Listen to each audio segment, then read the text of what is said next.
जय माता दी दोस्तों। आज की कथा मैं आपके लिए लेकर आया हूँ अम्बा, अंबिका और अम्बालिका की। प्राचीन काल में काशी देश के राजा के यहाँ 3 अत्यंत सुंदर और गुणवान पुत्रियां थीं, अम्बा, अंबिका और अम्बालिका।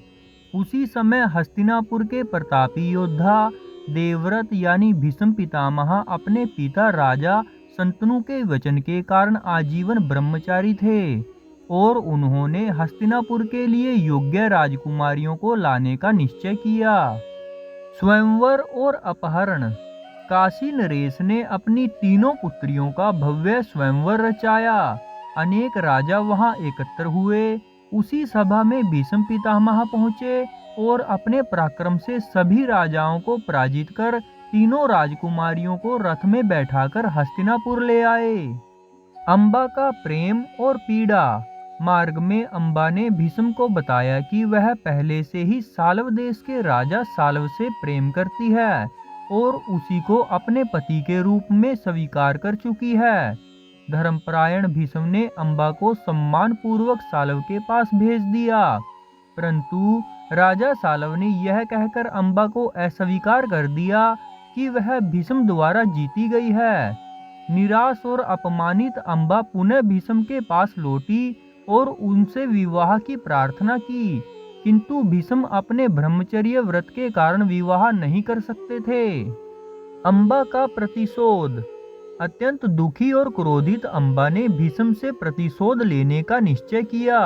उसने कठोर तपस्या की और भगवान शिव से वरदान प्राप्त किया कि अगले जन्म में वह भीष्म की मृत्यु का कारण बनेगी।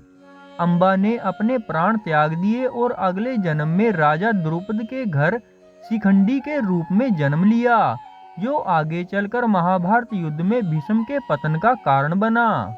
अंबिका और अम्बालिका का विवाह। उधर अंबिका और अम्बालिका का विवाह हस्तिनापुर के राजा विचित्रवीर्य से हुआ। कुछ समय बाद राजा विचित्रवीर्य की मृत्यु हो गई और वे निसंतान रहे। तब वंश को आगे बढ़ाने के लिए नियोग प्रथा के अनुसार महर्षि व्यास को बुलाया गया। पांडु और धृतराष्ट्र का जन्म। अंबिका व्यास के तेज को देखकर भयभीत हो गई और आंखें बंद कर ली। उनसे जन्मे धृतराष्ट्र जो जन्म से अंधे थे। अम्बालिका भय के कारण पीली पड़ गई। उनसे जन्मे पांडु जो दुर्बल थे। बाद में एक दासी से जन्मे विदुर जो अत्यंत बुद्धिमान और धर्मज्ञ थे। कथा का महत्व।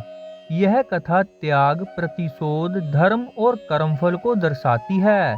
अम्बा का संघर्ष और शिखंडी के रूप में पुनर्जन्म महाभारत की सबसे मार्मिक कथाओं में से एक है।